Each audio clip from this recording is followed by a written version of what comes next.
right, let's go ahead and get started. Hi, everyone. Thank you so much for joining our workshop today. I'm really excited to have Dr. Shweta Puntambekar here to talk about her insights on flow cytometry. Before I hand it off to her, I do want to share a few company slides so that I can introduce Proteintech.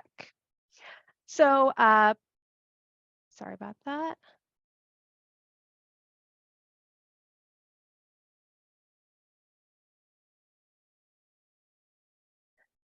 I'm going to go ahead and give up the remote control, Shweta, if you don't mind flipping through the slides. Yeah, Thank sure.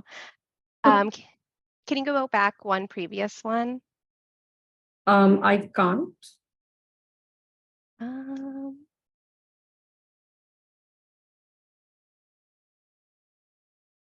about now? Nope. Do you want to try Sharing again. sharing again? Yeah. Share screen. There you go. Good. There you go. Yeah. Perfect. Awesome. Okay, so let's try this again, everyone. Thank you for coming to this workshop. I just wanted to share a few company slides to introduce Proteintech. If you mind, go to the next slide, please. So Proteintech is a leading manufacturer of antibodies and immunoassays. We have a very expansive portfolio of antibodies that encompass many different research areas. We also offer antibody labeling kits, IHC kits, and cell separation kits. Within our Proteintech brand, we also have our humankind branded cytokines and growth factors. And all our proteins are expressed in human HEC293 cells so that you can be confident that they have native folding, post-translational modifications, and glycosylation. We also have our Chromatech branded nanobody-based reagents, which are ideal for immunoprecipitation, immunofluorescence, and protein purification.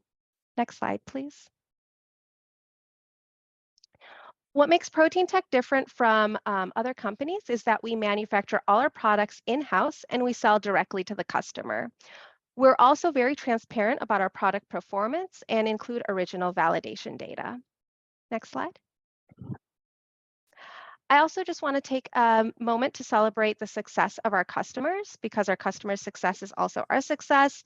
And we're really proud that Proteintech products have been cited in over 190,000 publications worldwide so far. Next slide, please.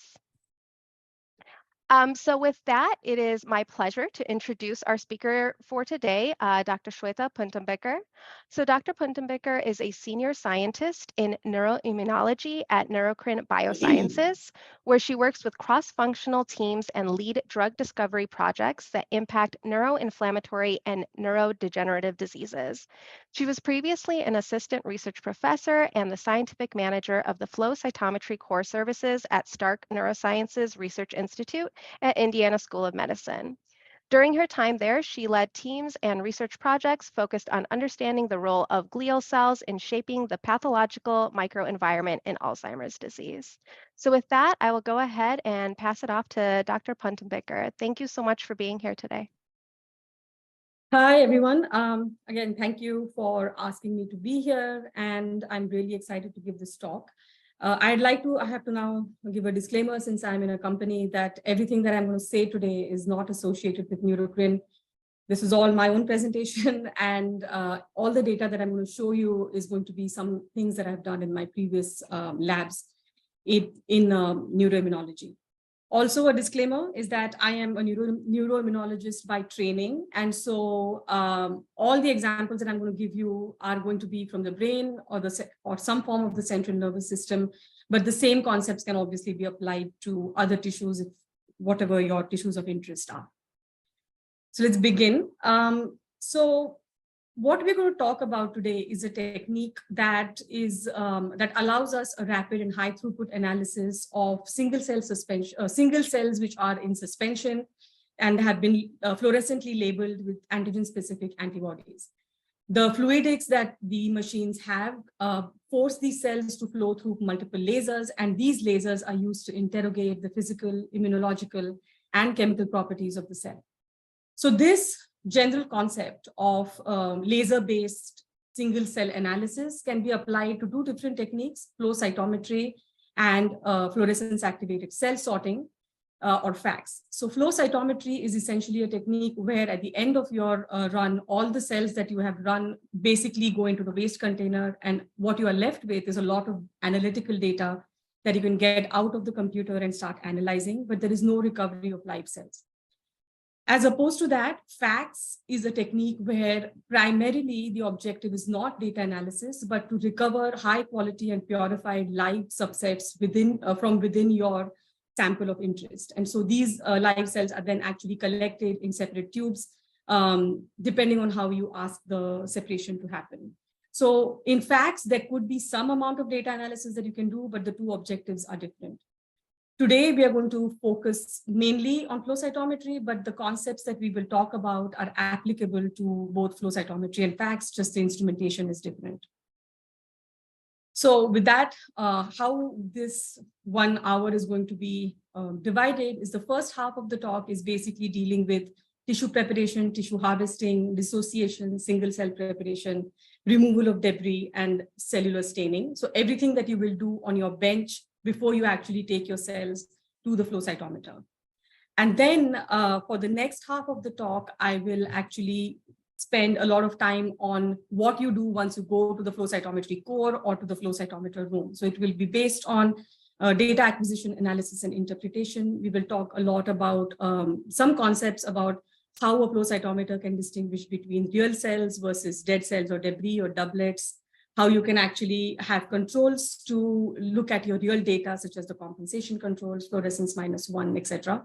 And then I'm going to end up with some examples, which are again going to be specifically based on neuroimmunology, but you can obviously have similar data from other tissues. So let's begin. The first step is obviously sacrificing the animals. So the animals are terminally anesthetized.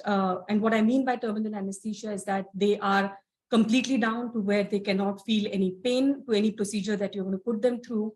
Their heart is still beating, but the animal will eventually die. So this is not a survival surgery of any kind. Once the animal is terminally anesthetized, we open up the cardiac cavity to expose the heart, and you can do perfusion in two ways. One can be manual or one can be mechanical.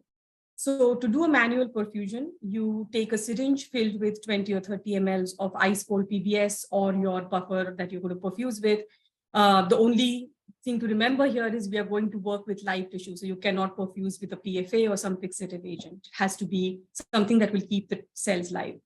So you insert your syringe in the left ventricle, you go ahead with your scissors and either make a small nick in the right atrium or the aorta, so the blood actually drains from the heart rather than being pumped through the body. And then in a very controlled manner, you can force PBS through the heart. Remember, the heart is still beating. And so now you are forcing the heart to beat, to pump PBS instead of blood through the rest of the tissues. And so any of the blood vessels are being cleared of residual blood cells. So this method is relatively quick because you're only perfusing 20 to 30 mL. The cons are that the rate of perfusion may not be constant because obviously animal to animal, you're not going to have the same manual control. There may also be individual user variations if multiple people are perfusing. The strength is that this is the shortest time, shortens the time from when the animal dies to when you harvest your tissue and start processing cells. Remember that as soon as the animal dies, the cells start dying as well. So you need to be quick in order to get a good live cell recovery. And the con is that because you're not doing it under controlled pressure, blood vessels in your target tissue may burst and may not be left intact after perfusion, but this is not going to be too much of a problem for this technique particularly. For mechanical perfusion, this obviously uses big mechanical machines where you can have a buffer and a fixative. Be sure you're not putting fixative through your flow experiments. The concept is the same. You attach the needle, nick the heart, and let the PBS flow through the system. This is a slow rate of perfusion since since the pressure is mechanically controlled. It's very constant, and so you will get a better and gentler perfusion. So the blood vessels will be kept intact depending on how fast or how slow you perfuse. However, this is going to increase your time from animal sacrifice to tissue harvest. So on the left, I'm showing you some, I'm going to start my pointer, sorry. Okay, so on the left here, I'm showing you examples of the brain and then the liver that we collected from animals before and without or with perfusion. And you can see that without perfusion, the brain looks pink. You can actually see these blood vessels which still have blood in them. The liver is also pink because there's still blood. And then after you perfuse, a good perfusion, your tissue should look completely clear, so completely white as the brain looks over here. So why is this perfusion important? Especially for inflammatory diseases of the brain, this step is important, that you get your brain as cleanly perfused as possible. And this is because we all know that the blood vessels that are going through the brain, under normal physiology, blood is flowing through, etc. And when you sack the animal without perfusion, there's going to be some blood that is just there because the blood was flowing through. And then there are going to be some blood-derived cells in the brain. So if you don't perfuse, you're going to have both of these populations in your samples, and you cannot really identify cells that have actually gone through the blood-brain barrier into the brain as part of the real inflammatory response. And so especially for inflammation, it is extremely important that you have a clean perfusion, so that if you do have peripheral cells that contribute to your inflammatory microenvironment, you can confidently analyze them as being part of a specific inflammatory response. So once your tissue is perfused, you want to collect the brain. So you decapitate the mouse, open up the skull, or open up the skin, expose the skull. And then with your scissors, there's going to be the spinal cord attached. So if you're only interested in the brain, you cut the spine off or the little nub off. And then you put your scissors through the little hole that you created where the spinal cord was attached to the cerebellar area. And you make cuts along the edge of the skull, and then you open the skull up like a window almost. You expose the brain and you gently collect the brain into buffers which are ice cold and place it on ice. The important point to note here is what buffer are you going to use to collect your brain? And this buffer composition will really, really be important when you do the next step. So you have to make a decision on how you're going to dissociate your tissue. And we'll get to that in the next slide. So the other thing I want to point out, there are some areas or some researchers would want to collect cardiac blood as an output, because you want to also analyze some of the peripheral responses from the cardiac blood. So if you are collecting cardiac blood, you have to collect that before you do the perfusion, because obviously once you start perfusing, the blood is going to drain. So you're going to collect the cardiac blood before and then insert your needle and cut the heart. So the next step after you've collected your tissue is going in and dissociating this tissue. So there are two ways you can dissociate tissue. One is mechanical dissociation. So in this, you have your brain that is collected in ice cold, the buffer, and you basically get the brain, put it in these homogenizers called Downs homogenizers, and you fill it up with whatever buffer you want to dissociate the brain in. So as the thing suggests, is basically a manual grinder. You manually grind the brain in your buffer till you can see that there are no visible clumps of tissue left. Once this is done, you empty or you pipette out the whole homogenate into your brain into a 15 ml conical tube, and then keep it on ice. After this is done, you can spin it down, and you are now left with a supernatant and a cell pellet. You can now collect the supernatant and store it at -20 or -80, and actually use the supernatant to look at neuroinflammatory responses like cytokines, like secreted cytokines, antibodies if your inflammation has a B cell component. If you're working with viral models of viral disease, then you can use it to actually count live virus particles or replicating virus particles in the brain, etc. So depending on what you're going to use this for, you have to make a decision on whether you're going to pre-chill these homogenizers or not. Especially if you're going to look at something live outside the brain, like viral titers, these have to be frozen down at -20 before you put your tissue in there. And you have to grind this in a cold condition so that your virus titers actually remain viable. If not, if you're just doing a quick and dirty experiment, you can use this at room temperature. And then the pellet is what you're going to use for further single cell preparation. So this is obviously a very quick method. Literally takes less than a minute to grind up a grain. And it also yields a usable supernatant fraction. The downside is that this is a very, very harsh method of dissociation. So you end up with a lot of dead cells. So your actual cell yield for cells that you will actually stain is going to be low compared to how much or how gentle or how not gentle you are. So the second method is the enzymatic dissociation. In this, you have the brain. You collect the brain out of your buffer after perfusion in a petri dish. And you first use a razor blade to mechanically, basically mince the brain up into a very fine paste, almost. You then collect the brain, put it in these 15 ml conical tubes with enzymes. And these enzymes, obviously, they come in kits. So they're super efficient and super simple. And you can now put these onto either mechanical dissociators. So these are really, really convenient. You can have multiple tubes at the same time. You can actually tell the instrument, like, I want to dissociate at 37 degrees or 4 degrees or whatever. If your lab does not have this, you can also just do this physically. So you just take this tube and put it in a 37-degree water bath or at 4 degrees, and you keep rotating it.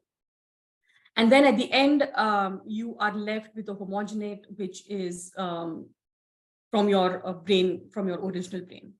And you can use this, you have to use this entire homogenate to proceed for further single cell preparation. So for this, the most important pro is that this is a very, very gentle method. So you get a high degree of viable cells. Almost 95% of your cells are viable, extremely high cell yields. However, it is very slow. It is relatively slow. It will take around 30 minutes for the enzymes to completely digest your brain down. And then obviously there's no functional recovery of a supernatant. So you can't really have any of those neuroinflammatory responses or anything that you can do with the supernatant. To note here is that some of the enzymes that you use or some of the kits, they are very clear that the enzymes are very sensitive to certain salts in the buffers like calcium or magnesium. And so this is why if you're going to go in for some enzymatic dissociation, you have to collect the brain and keep the brain in buffers that are free of any of these salts, which may deactivate the enzyme. So after this step, you end up with either a pellet that you have from mechanical dissociation. You can resuspend this gently in around 4 ml of RPMI plus heaps, and then keep these suspensions on ice. RPMI at this stage, I just like to keep my cells happy. So the cells remain a little bit less stressed in RPMI. The homogenate that you end up with, what you're going to do is you're going to transfer the homogenate onto a 75 micron or a 70 micron nylon filter placed on top of a clean 15 ml conical tube. You're going to then take the back of a syringe plunger from a 3 or a 5 ml syringe, and you're going to basically mechanically go through and grind down some of the leftover tissue pieces. So again, remember, this was a very gentle method. So there might be some clumps of tissues which have softened, but not completely digested through. And so you're going to just very gently mechanically dissociate them and get the cells into your solution. You are then going to just wash this or bring it to volume with RPMI, spin, and then remove the supernatant carefully, and you're left with a pellet. You have to be extremely careful at this stage because the pellet is very, very soft. And then when you are left, the pellet, you can resuspend the pellet in, again, 4 mils of RPMI, same as the previous step. So at this stage, I would like to mention that you want to basically stop the enzyme from acting, right? So you want something, a buffer, which has the presence of these calcium or magnesium things, which will actually kill the enzyme. So at this stage, you can just use RPMI, which has all these inhibitory things for the enzymes. So with this, I'm sorry, I can't really look at the chat in case because it's kind of, so I'm going to take questions later. I guess. Okay, so from this stage, we are left with either 4 mLs of cells that we got from the pellet from mechanical dissociation, or 4 mLs of cells from the homogenate, which we got from enzymatic dissociation. You are going to take this 4 ml of cell suspensions and transfer them into a 15 ml conical tube, which has 3 mLs of 100% percol solution already in there. Okay, so you're going to have a 3 ml percols, and you're going to add 4 ml of your cell or tissue suspension. So your final volume right now is going to be 7 mLs. And then you're going to top it off with 3 mLs of RPMI. Okay. And then you're going to completely mix this mixture of percol and cells together. At this stage, you don't want to vortex to mix. You have to do a very gentle inversion of your tubes, because obviously vortexing is going to kill your cells. So this stage is important because what we've done now is we've started with 3 mLs of 100% percol, and we've diluted that to a total volume of 10 ml. And so we now have a solution of cells in 30% percol. Okay. Oh. Sorry, my slides are not advancing again. Oh, I'm sorry. I'm going to stop share and start share again. It's okay. I was going to say we can see the slides. Yeah, perfect. There you go. Okay. I'm sorry. I think like when I click on a chat thing, it just disables everything. Okay. Yeah, so we will have a Q&A session after at the end of your presentation. So if you do have any questions for Dr. Puntambekar, please do put them into the Q&A section. Okay. And I'm assuming that somebody's monitoring the chat. So if somebody says that I'm going too fast, please let me know and I can slow down. Okay, so you have a 30% percol solution, cells in 30% percol. What you're going to do now is we are going to take 1 ml of 70% percol. So basically, you've just prepared a 70% percol from your original percol solution. And you're going to take 1 ml and carefully with a 1 ml serological pipette, underlay this 30% solution with a 1 ml of 70% percol solution. Now, this is a density gradient. So since 70% percol is more dense than the 30%, it's going to remain at the bottom. Your solution with 30% is going to still be separated at the top. Okay. And so now you have a final volume of 11 ml of your density gradients. This step is extremely important. Keep these tubes as vertical and as stable as possible because your interface is the most important here. And the tighter the interface, the easier it is going to be to recover cells. Okay. We're then going to take our tubes with this percol underlay, and we're going to spin this at 800 Gs for 30 minutes at 4 degrees. At this stage, what is most important is the settings on your centrifuge. Your acceleration is going to be high at 9, and your brake is going to be set at 7. And why you want this is that you want your cells to start spinning to 800 as quickly as possible. And when it's done, you don't want them to snap back into position. You want the buckets to come down really gently so that your density gradients are not disturbed. So at the end of your run, this is what is going to be left of your cell suspension. Anything that was really the lightest component of your tissue suspension. So in case of the brain, it's the myelin, so that floats on top. Anything that is the heaviest, if you did not have a clean perfusion and there was still some red blood cells left in your blood vessels, those red blood cells, which are really heavy, will go to the bottom.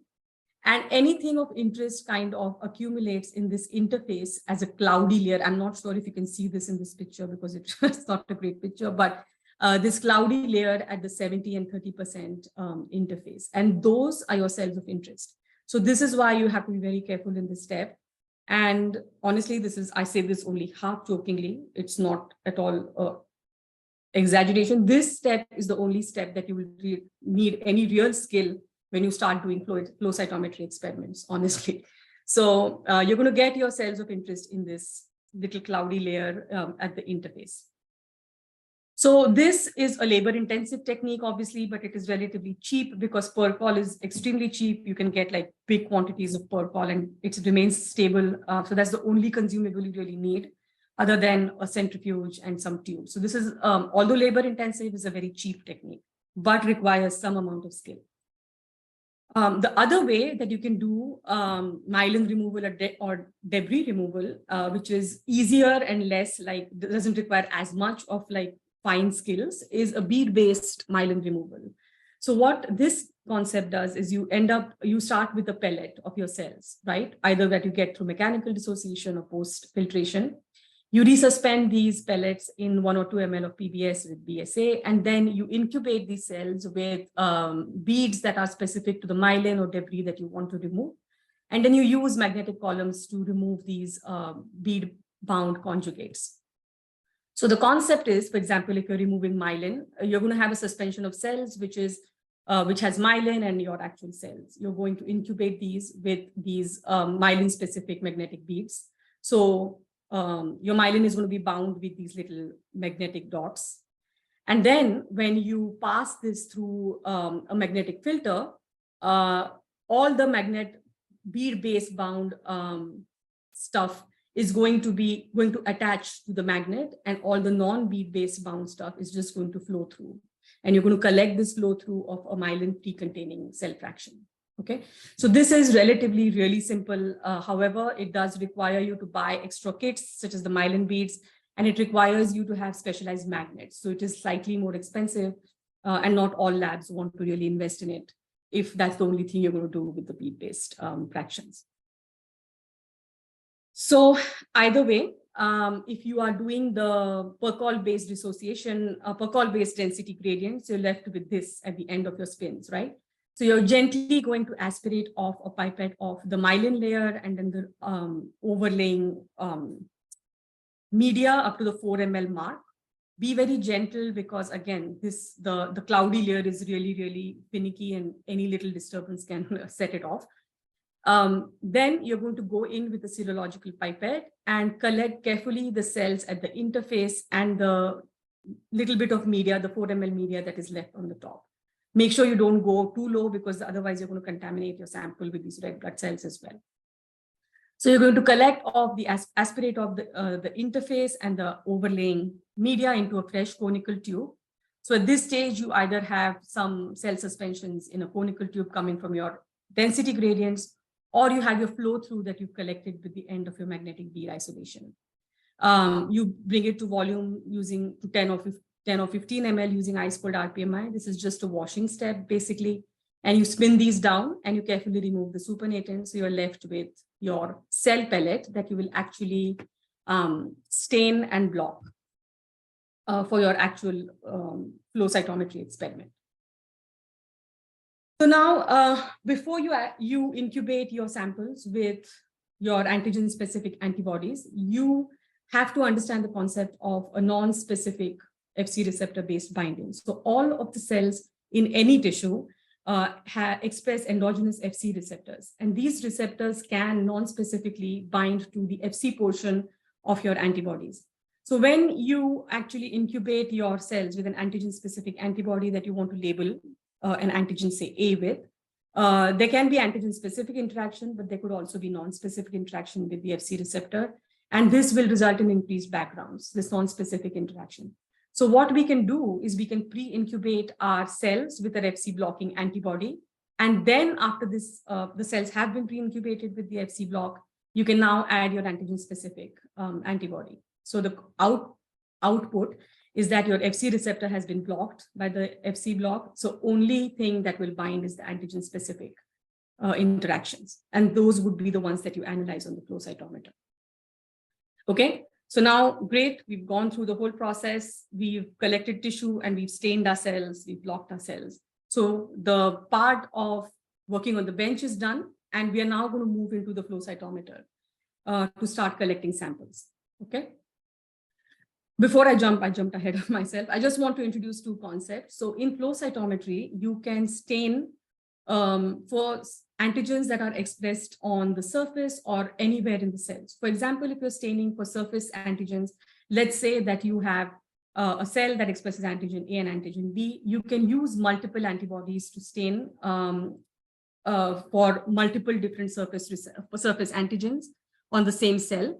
just make sure that if you're using conjugated antibodies, that they are conjugated in different fluorophores, obviously. So you can use primary antibodies that are directly conjugated. There are some antibodies that are not available as direct conjugates. So you can conjugate them with unconjugated antibodies and then come in with a secondary antibody that is specific, that is conjugated to your fluorophore of interest. Yeah. In these conditions, when you're just staining for surface antigens, just as I mentioned in the previous slide, make sure that you've blocked your cells with an Fc block to reduce non-specific interactions. And the cells are still viable because you've just basically labeled them with antibodies. Now, after you label them with surface antigens or surface antibodies, maybe there is an intracellular component, like a transcription factor, for example, that you want to also look for. And so you can also do an intracellular flow. For that, obviously, the cell membrane will have to be made permeable with the use of mild detergents so that the antibody can actually gain entry into the cell and go and stain for specific intracellular antigens. Okay. So obviously, if you're doing intracellular flow, the process of permeabilization is going to kill the cells. So you have to fix the cells before you actually permeabilize them. So after your surface antigen staining is done, you can purchase fixation permeabilization kits, fix your cells, permeabilize them, and then incubate them with your antibody for any intracellular antigens. The other thing I just want to mention is that just like there are surface expressed Fc receptors, there could be endogenous Fc receptors too. And sometimes these can also result in non-specific background. So depending on what your data looks like, if you think your intracellular stain doesn't look very clean, it may be advisable to also introduce an Fc block step after permeabilizing so that your Fc block antibody also goes and blocks intracellular non-specific interactions. And then you go ahead with your last antibody of interest. Okay. Okay. So our cells are stained. We're now ready to go and start collecting data. So the fluidics we don't really need to understand everything that the flow cytometer does, honestly. So I'm only going to introduce some important concepts which are essential for you to understand how to gate and how to look at your real data. So some of the concepts that we're going to really get into is the forward and side scatter characteristics, where the cells are interrogated based on their size and internal complexity, how the cells are aligned in the flow cell so that the cells are interrogated by the lasers effectively.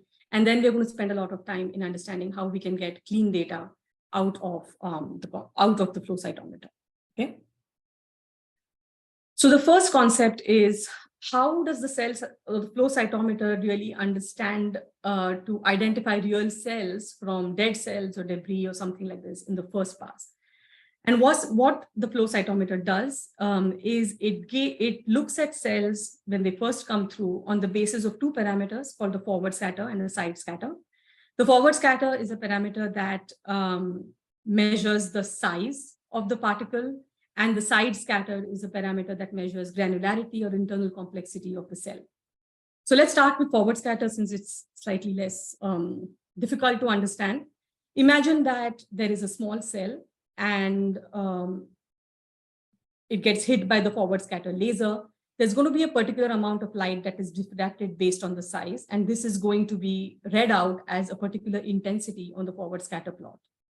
As compared to that, if a big cell is hit by the laser, the amount of light diffracted will be higher, and so the intensity of the forward scatter will be high. And so the small cell will fall to the right, and the big cell will fall to the left of the forward scatter based on just the increasing intensity of this forward scatter characteristics. Now, let us look at, suppose there are two cells which are of the same size, but they have different internal complexity. So one cell has a small granule, the other cell is highly activated, say it has a lot of mitochondria, a lot of Golgi bodies, secreted vesicles, etc. So when this cell gets hit by the side scatter laser, each of these little internal vesicles is going to result in some diffraction of light and is going to give a particular intensity. And as more and more light gets diffracted because there is more and more internal complexity, this intensity will increase. And so a more complex cell will fall higher up on the side scatter scale as compared to a less complex cell. So all of these parameters interact and give you the first pass or the first graph in the flow cytometry, in your flow cytometry, which is the forward and side scatter graph. So assume that we are running some samples from from human peripheral blood, right? So lymphocytes, which are the smallest cells, as far as size and complexity, will fall lower on the side forward scatter, lower on the side scatter, as compared to a monocyte, which is bigger in size. So it will fall higher up on the forward scatter, slightly more complex, so higher up on the side scatter. If your blood contains some monocyte-derived macrophages, which are more activated and have more internal complexity, they will be more higher on the side scatter, also bigger on the forward scatter. And then there are granulocytes, which probably are the same size as the monocyte. So they'll fall roughly the same way on the forward scatter, but are more internally complex. So they fall higher up on the side scatter. Yeah.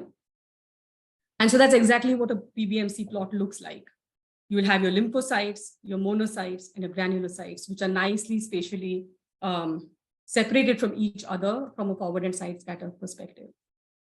So note that these beautiful plots are only possible with blood-derived cells. Most of your tissue is not going to look this well characterized and well separated, but the concepts are going to remain the same.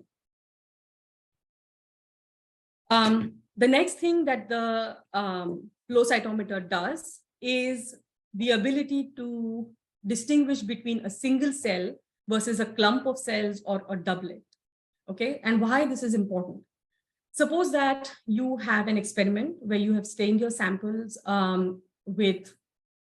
for antibodies against two antigens, and you have a mixture of cell types. You have cell types which express only antigen A, cell types which express only antigen B, and cell types which are double positive for antigen A and B. Yeah. Now suppose that your cells, your tissues or your cell suspension is super clumped, and you have a cell type which is positive for A clumped together with a cell type that is positive for B. When these cells run through a flow cytometer, the cytometer is not going to distinguish between this, which is your true data, versus this. It's just going to see this as a green plus red output. And so you, as a user, have to define what a doublet versus a singlet is so that your real data is not masked. So how can you do that in flow cytometry? So every single time that you turn your flow cytometer on and your lasers are switched on, there is always some baseline or background voltage or pulses that are generated just because the lasers are on, right? As a particle is interrogated, a real particle is interrogated by the lasers, it generates a pulse, which is goes beyond the background and has this bell-shaped curve, which has a characteristic height, width, and area under the curve. Yeah. So each particle will have this characteristic.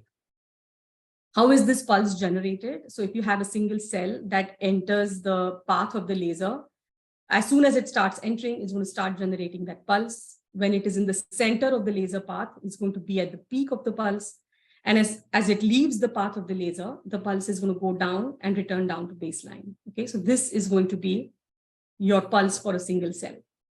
Now, just a little thing to note, when I say particle, it does not equal cell. Okay, so anything that hits a laser, the laser is going to create these pulses for. So it could be an air bubble, it could be cell debris, it could be anything that is in your buffer that has precipitated out, etc. Okay, so the flow cytometer cannot really distinguish that. So you as a user have to be very careful. Make sure that all the buffers you're using are freshly prepared. If they're not freshly prepared, make sure that they're filtered.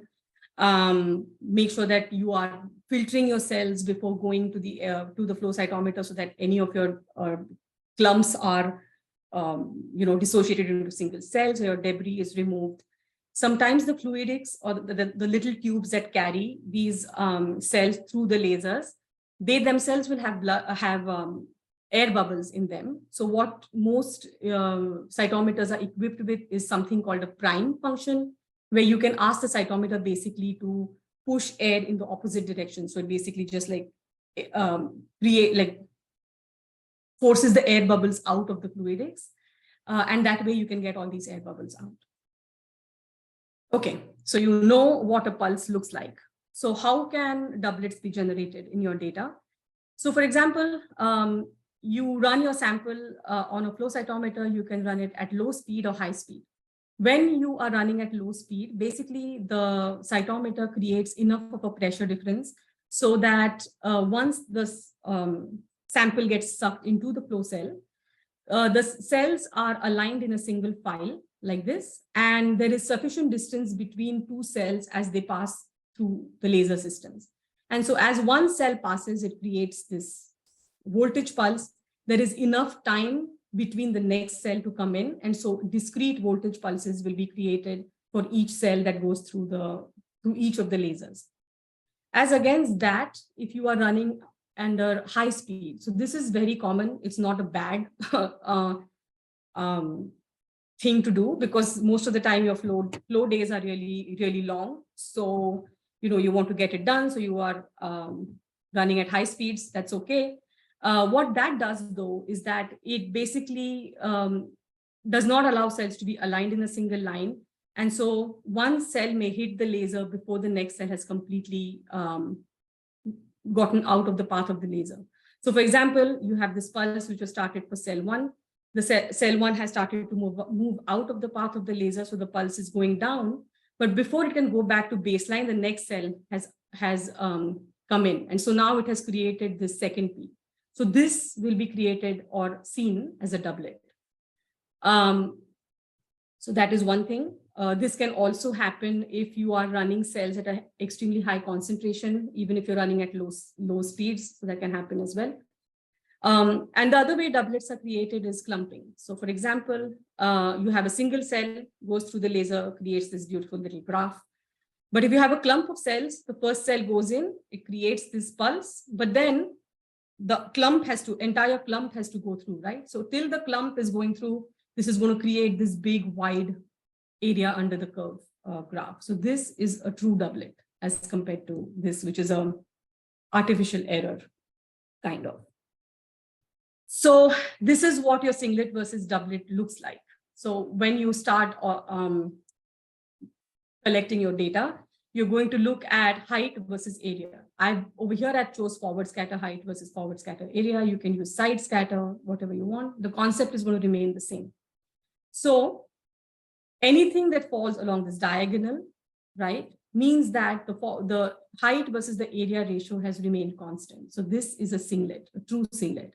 And anything that has higher area is something like this, which is a true doublet.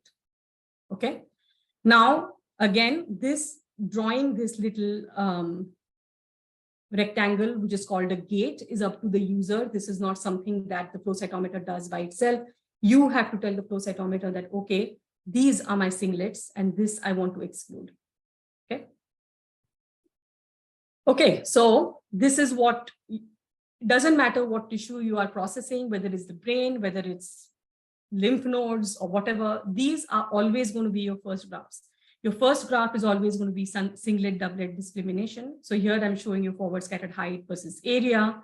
If you want to be super thorough, you can draw this gate, like I said, and you can tell the cytometer that just within these cells, so I don't even want to look at this junk, just show me these cells and do another singlet doublet based on your size.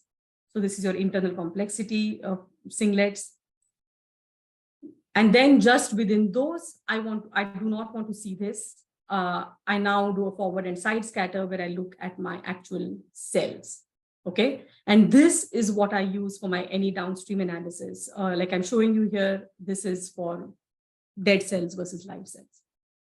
So no matter what you're doing downstream, this is always going to be your first few graphs that you draw on flow cytometry.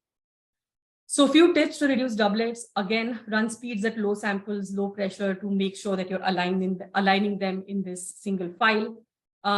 If you're using concentrated samples, make sure you are diluting these samples down or running them in a volume which allows good separation between individual cells. Clumping can occur. It doesn't, like, you cannot really avoid that. So I suggest always filter all your samples before you run your experiments on the cytometer.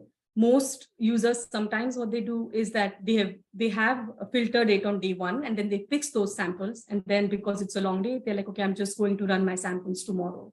And then they go in and start running. But just because you filtered them the day before doesn't mean they're not clumped overnight. So you have to refilter them before going to the cytometer. You can include stuff like EDTA, which can reduce clumping because of cation-based clumping, especially for sticky samples like brain cells, for example.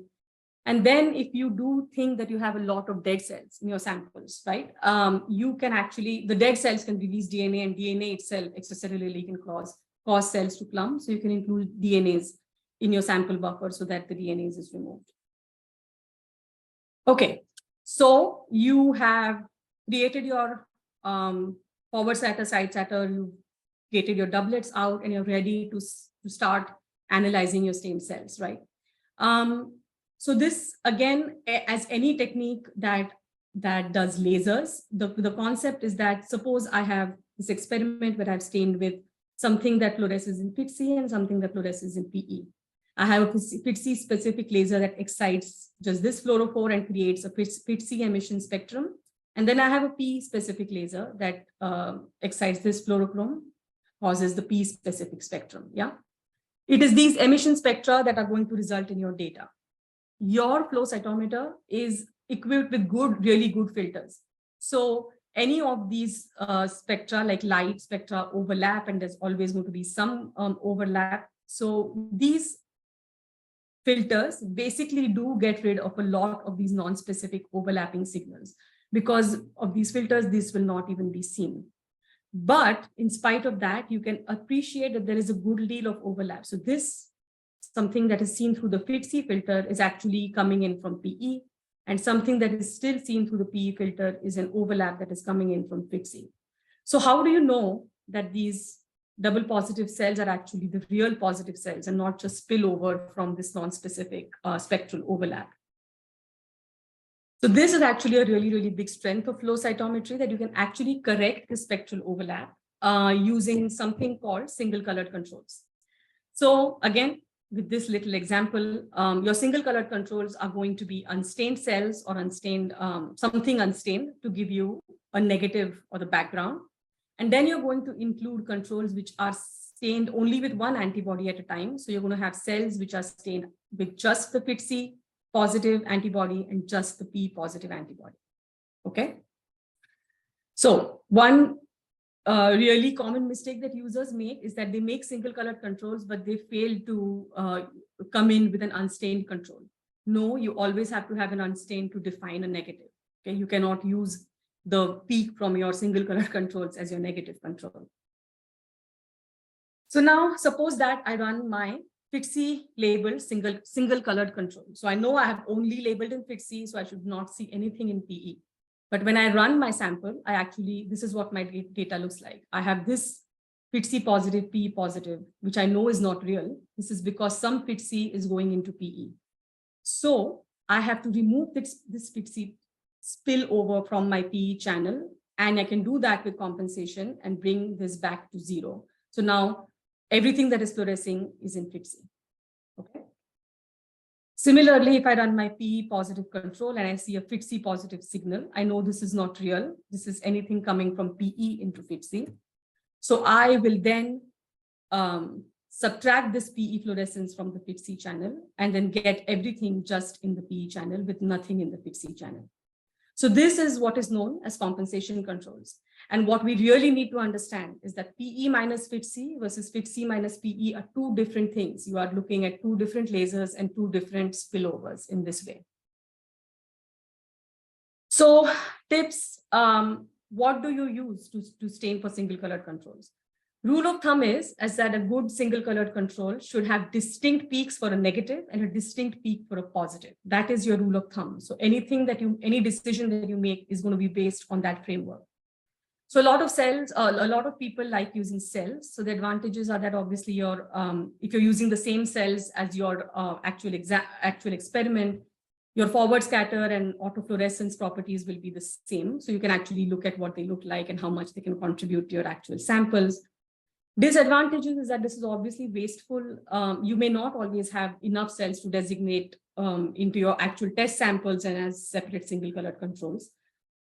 And one of the major disadvantages is that often biological data is not clean peaks, right? You always have a smear. So it's very hard to get clean positive and negative controls or peaks from cells. And it's really important that you have clean compensation controls. A way to get over that is using beads. I really, really like using beads. This gives for consistent staining. You can actually use your cells only to stain what you actually want to look for. And beads are really well separated. So this is an example of cells versus beads stained with the exact same antibody. And you can see that the cells have these little smears, which you don't know where your negative ends and where your positive starts. But the beads have a clear positive and negative peak. And so beads are always my go-to choice for compensations. Disadvantage is that obviously your autofluorescence parameters and forward and side scatter parameters will be different. So what I like to do is I like to compensate with beads. During your compensation, when you set up your compensation settings, this is the time that you will also, choose how bright your lasers are going to be. So where your positive peaks lie. And brighter or stronger the laser you use, more is the spectral overlap, right? So your compensation settings are going to be really tied with how you how you base your voltages of your actual stained cells, like your PE or fixing. Once you come back and apply your compensation settings, if you've used beads, you can still change the forward and side scatter parameters to fit your cells, because your forward and side scatter voltages don't really go into compensations, right? Only it's just the size, but do not change any of the parameters that you have set for any of the actual lasers that are fluorescing for your targets of interest. So how do you compensate? There are two ways of compensating. Once you have your compensation little controls done or stained, you can go ahead and do a manual compensation. So if you tell the cytometer that I want to do a manual compensation, it's going to basically open up this matrix that you can physically manipulate and kind of set how much you want to subtract from what. So a lot of hardcore immunologists are big fans of manual compensation. This is a very powerful technique because you really have a lot of control over some precise compensations. Obviously, it's more labor intensive, takes longer, and users will have to be really, really sure of what they are doing. So for example, like I mentioned, this little thing is APC minus PE minus APC. So you are basically have run your APC, single colored control, and you are subtracting whatever is spilled over into the PE channel, versus this little thing is PE minus APC. Sorry, is APC minus PE. So you've run your single colored PE control and you're now subtracting spillover from PE into the APC channel. So this is confusing, and it gets more and more confusing once you start doing more and more complicated data. And frankly, this is the most intimidating part that keeps users away from flow cytometry. But you don't have to do that. There is automatic compensation that you can do, which is super simple. You basically just have to have your right single colored controls. You can go into the software and say, I want to create compensations. The software will guide you through, will ask you where you just have to run your single colored controls. Once everything is run and data is collected, you can just tell the software, calculate and apply my compensation, and it will do it automatically for you. It's really, softwares are now pretty advanced, so they can do a lot of complicated compensations. And for new users, I suggest this so that they don't get dissuaded from using flow cytometry at all. Okay.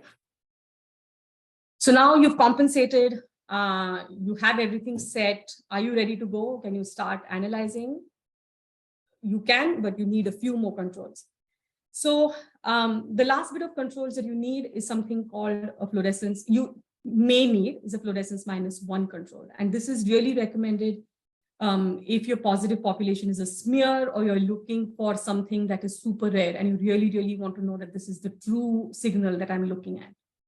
So what is a fluorescence -1? What happens in flow cytometry is that as you start labeling for more and more surface antigens or intercellular antigens, these lasers will interact and create some background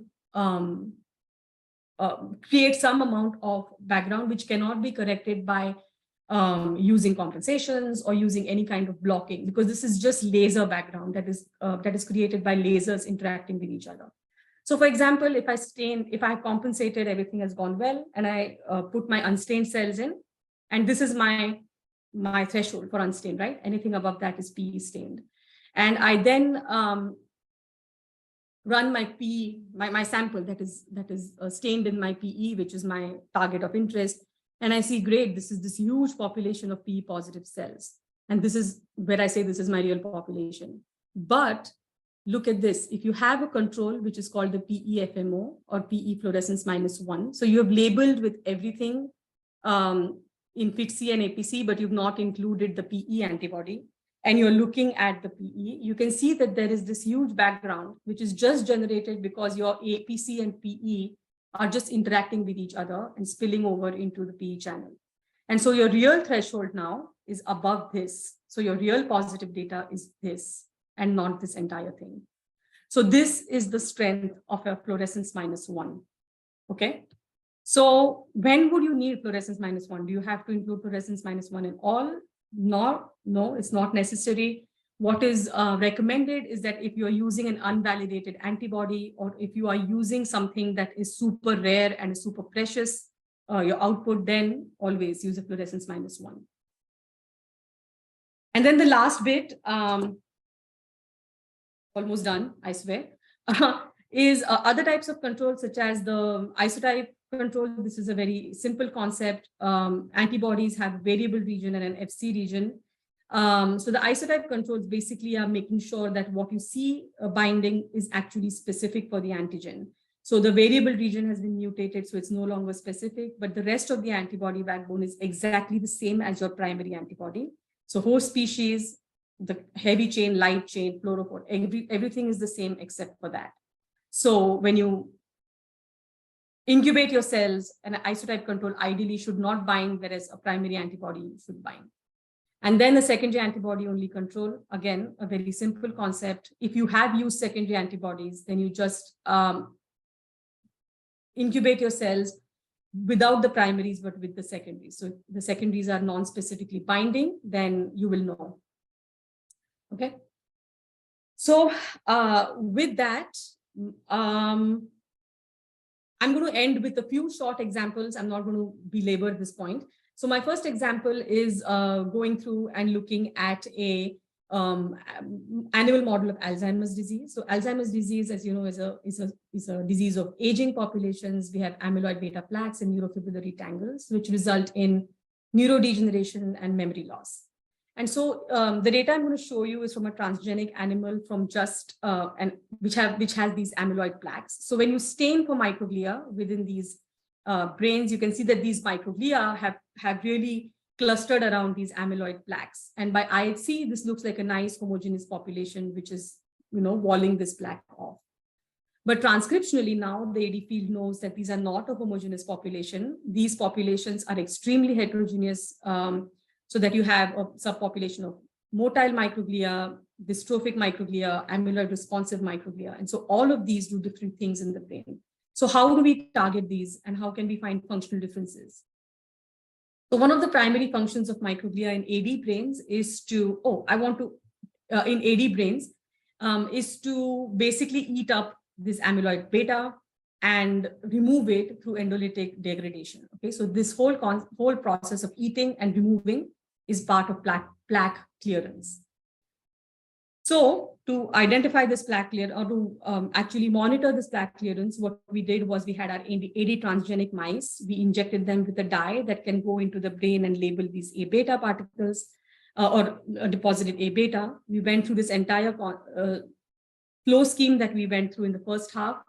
And I collected our tissues, our samples, and I stained them with just very simple flow cytometry, right? 11B CD45.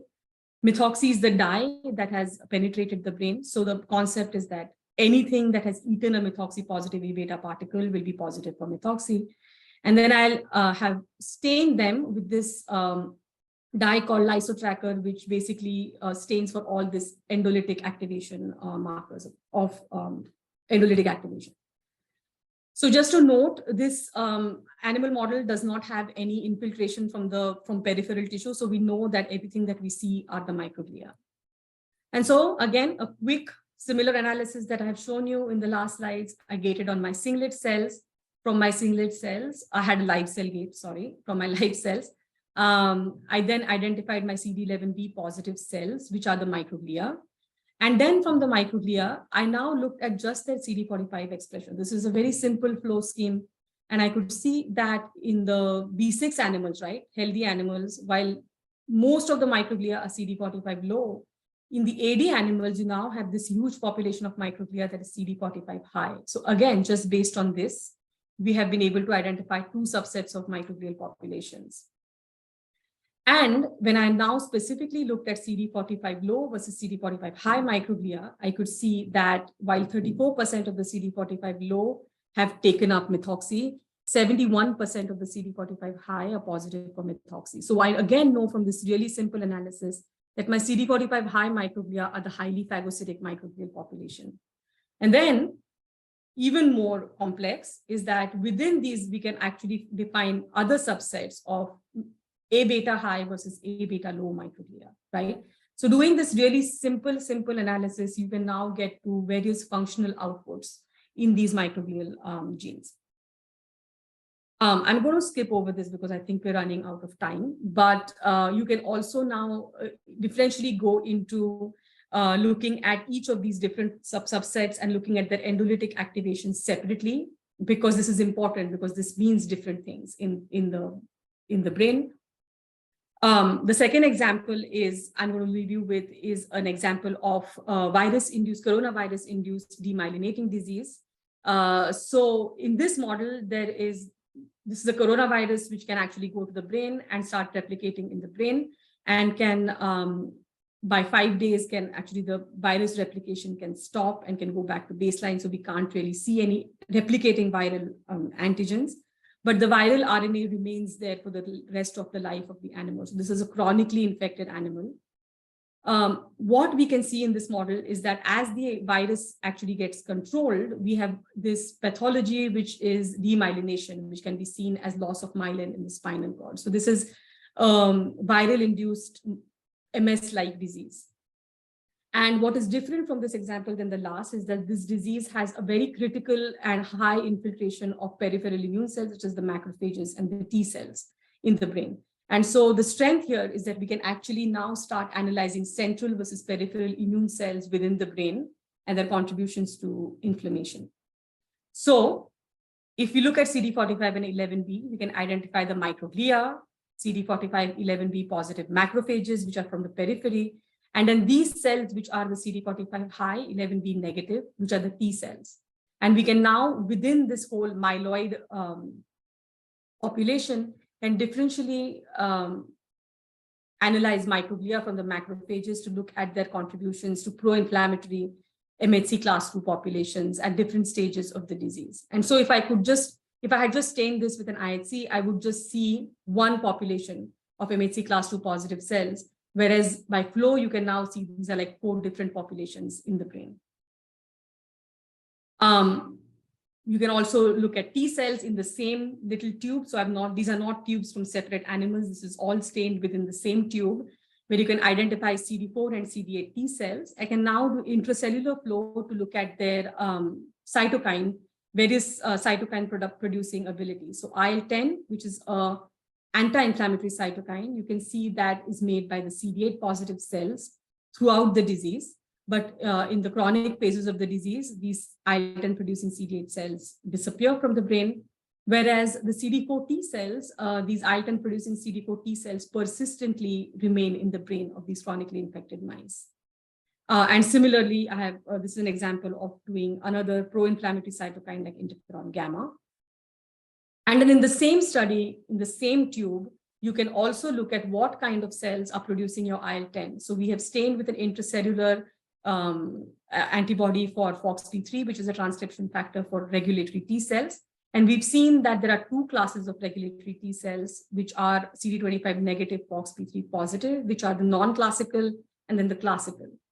So again, in the same set of studies, we have completely immunophenotyped these inflammatory responses without having to sacrifice multiple animals. So with that, I'm going to end. So what we've gone through, I know this was a lot of information. The goal is to get good amount of live cells. We have to shorten our time from perfusions, gentle dissociations, always important, especially for recovery of rare populations from inflamed tissues. You have to get good quality singlet cells. So always filter, use anti-clumping antibodies. And then for a good, highly interpretable flow cytometry experiment, you have to use good compensation controls, have to use a good FC block, and make sure that all your additional controls are there, So for example, just to sum up, if you have this little experiment set up, all the controls you'll need: one, your compensation controls, which are unstained, and the 3 single colored controls. And then for additional controls, you would possibly need an isotype control for one of these antibodies. So over here, for example, if my most important output is in PITC, I would use an isotype control in PITC. It's not recommended to use isotype controls for all well-characterized antibodies, but some antibodies, yes. Here I have a secondary antibody that I have used, so I will use a secondary antibody control only. And then FMOs, depending on what you are characterizing and how important that is. So I'm going to leave you with this. Flow cytometry, one of the main questions that a lot of users ask, why should we use flow cytometry when we can use something simpler, which is immunohistochemistry, gives us the same thing, it is lasers, antibodies, why do we have to do all this? So there are definitely strengths to both techniques. Flow cytometry obviously increases your high throughput, or you can do multiple parameters, up to 30 parameters in a single sample, whereas this is pretty limited on microscopes. Quantitative analysis, I am more reliable on, I think flow cytometry is more reliable. It is done in IHC, but it is cumbersome. Rare population detection, extremely easy with flow cytometry. It is possible, but very labor intensive. In situ characterization, this is not possible by flow because you're dissociating the tissue. But obviously, this is the major strength of immunohistochemistry, where you can actually look at where these cells actually are. Spectral spillover, very, very easy and very, very doable in flow cytometry. It is limited in IHC. Structural and morphological data analysis, not very possible in flow. Now there are some imaging and flow techniques that have been combined, but they're expensive. Not everybody has access to those. And then high throughput capacities. Flow can be extremely high throughput. You could run a 96 well plate hands off, or a 368 well plate hands off, whereas you can't really do that with immunohistochemistry yet. And so with that, I'm going to hand it over, or we can take questions. I'm sorry, I know I went a little over time, but. No, thank you so much, Dr. Puntambekar. That was such a great workshop, very, comprehensive, and you made everything sound so clear and laid it out so well. So, thank you so much for sharing all your wisdom with us today. We have a lot of questions. We probably won't get to all the questions live, but Dr. Puntambekar was very nice, and she said that we could send her the questions. So I will take whatever questions we don't answer live, and I will send them over to her, and I'll email you guys the responses. So I did want to go over a few of them. So we have one question where someone's asking, suppose you have a panel of antibodies that you want to use for staining both the cell surface and intracellular compartments. If you fix the cells after surface staining, will you still be able to perform live cell gating on the cells? Yes. So basically, I'm assuming that you are the live cell gating that this question is referring to is the forward and side scatter gating. So the forward and side scatter gating is not like, I know it's called live cell gating, but it's not really live cell. It's just size-based inclusions, right? So even if you fix your cells, your sizes of the fixed cells are going to remain the same. So yes, your forward and side scatter gates, they may look slightly different, but you'll still see nice separation between your actual cells versus your dead cells or debris. So yeah, you can still do the live or forward side scatter gating on your fixed cells. We have another question asking, do you recommend FC block in all tissue types or only specific samples? All tissue types. I recommend that for all tissue types because remember, you're not you're dealing with single cells out of whatever tissue, right? And all cells are going to express endogenous FC receptors. So yeah, I would recommend doing a good FC block. Thanks. Another question asks, how do you approach gating of cells from 3D cell culture or ex vivo spheroids? Do you think a live dead stain is useful? Yes, I think in that scenario, if you are dealing with yes, I would most highly recommend a live dead cell stain. Obviously, when you're doing spheroids, I've never worked with spheroids, but I'm assuming that when you have a spheroid, you're going to have to do some sort of a dissociation to get these cells into single cell suspension. And in 3D cultures, obviously, you lose the 3D structure, right, in flow. So you don't really have that 3D structure anymore. So in that sense, if, for example, in your 3D structure or your spheroid, something that is in the center, you have some cell death that is specific to some area of the spheroid or the 3D culture, and that's a biologically relevant output, right? If then you would want to know that. You would want to know how many cells have died. If your spheroid is of a certain size, for example, are there more dead cells in the large spheroid versus the smaller spheroid? So yes, I would recommend that. This is a great question to highlight this slide, that you have to then now compound your data that you get from flow with IHC. You probably have to do some IHC on your spheroids to kind of correlate. If you see more dead cells, where do these dead cells lie in your spheroid? So for example, so yeah, great question. Thank you. Thanks. Next question is, when resuspending the cells after homogenization, is HEPES better than PBS? What concentration of HEPES is ideal? HEPES would be better. I mean, okay, resuspending depending on what you're going to do downstream.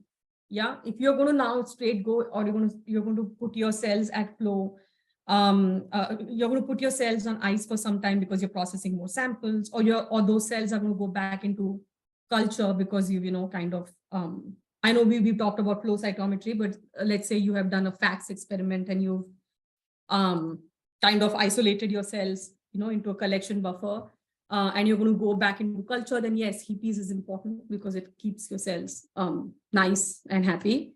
What concentration, I honestly, that's user defined. You have to kind of go back into literature and see what your cells like.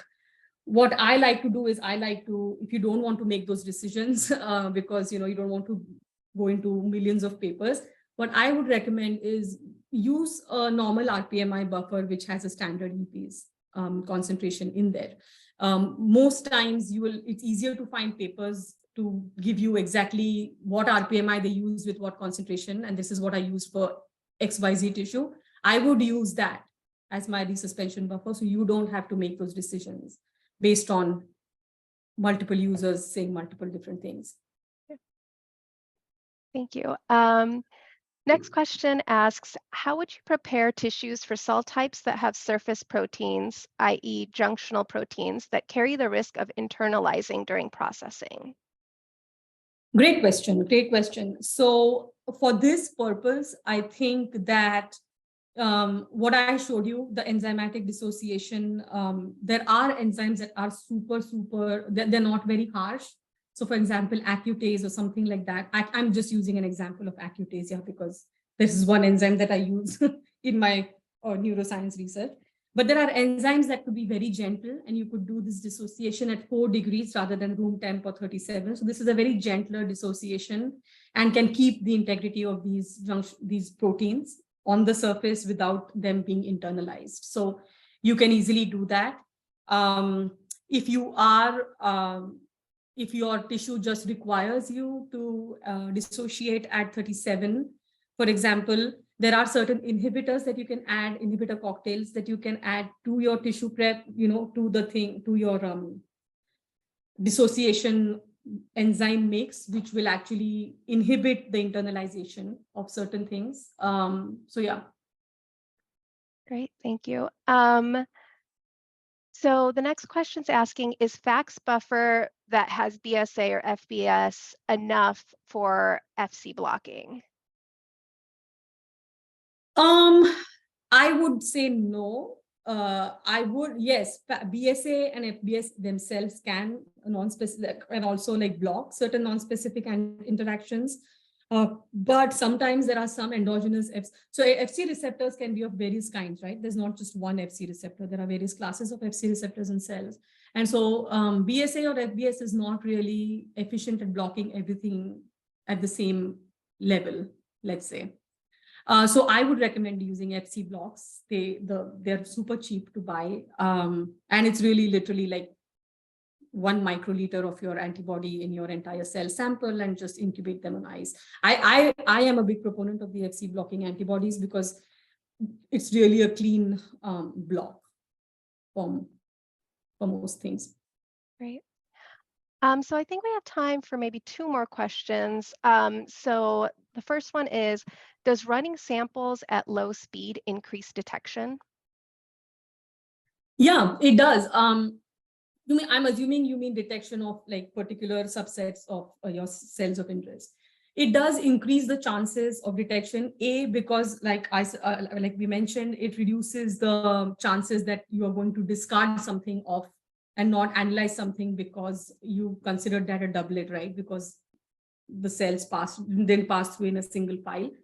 The other thing is that sometimes if you're running at high speeds, and the cytometer really cannot make a decision because the cytometer is trying to get you data that is most pure, right? So there are some internal controls that you cannot mess with. And so the cytometer has a concept called electronic abort, which means that if it cannot really make a distinction between whether this was actually 1 versus 2 cells, whether this was actually a real event, it will electronically abort that event, not the sample, just that event. And so if you have a super rare population and it flows through really quickly, the chances that you miss it because it got electronically aborted increases, even if it was not detected as a doublet or something. So yeah, I think if you are looking at rare populations, I would say run at low speeds. Great. And then last question is, if you are interested in other organs that are not CNS specific, such as spleens or thymus, would you still recommend perfusion, and is it crucial to perfuse? Spleen, yes, I would recommend perfuse. Actually, I take that back. I mean, it really depends on the users. Thymus, probably not, because I'm assuming that there's not going to be a lot of contaminations there. If you don't want to perfuse, the other thing to do is use a red blood cell lysis buffer. So basically, for these organs, right, like the spleen or the liver or something, which are really, really rich in red blood cells. Your red blood cells are going to create a lot of issues in your analysis. So you want to get rid of them. So if you don't want to perfuse, you can literally save time, get your spleen out, and then literally just like however you dissociate your spleen, and then go through RBC lysis buffer step, which is super simple. I think that's super simple. So that basically lyses all your RBCs. The other thing that people also do is sometimes they purify populations out using bead-based purifications a lot for splenocytes or something like that. So that is also very simple on the bench. So yeah. Great.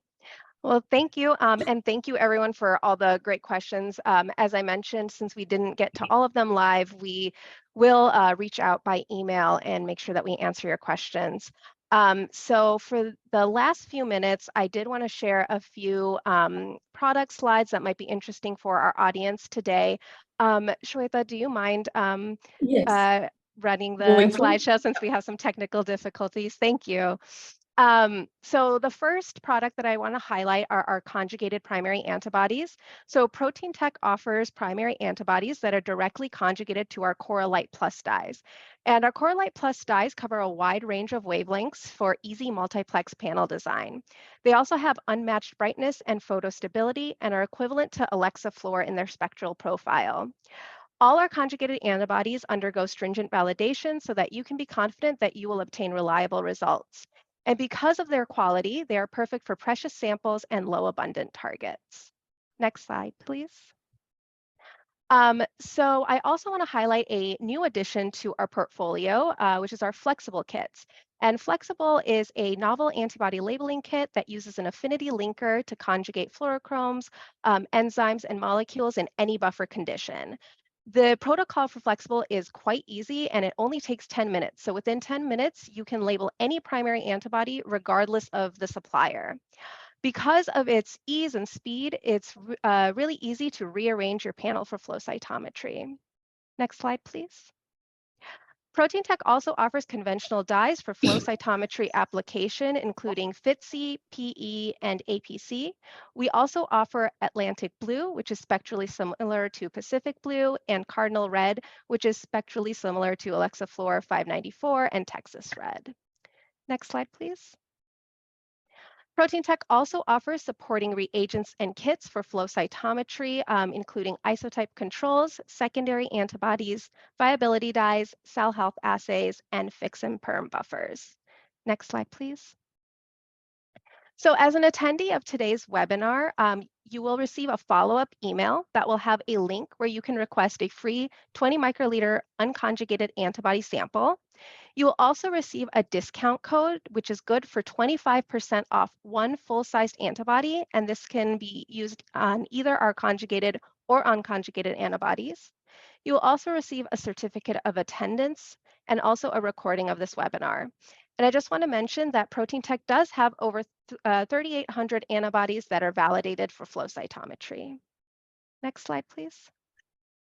So with that, I just want to thank everyone for attending the workshop today. If you do have any follow-up questions, please feel free to email us at events@ptglab.com.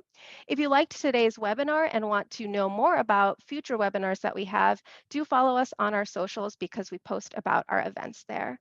So once again, thank you, Dr. Puntambekar, for the amazing workshop, and thank you everyone for attending. I hope you all have a great rest of your day.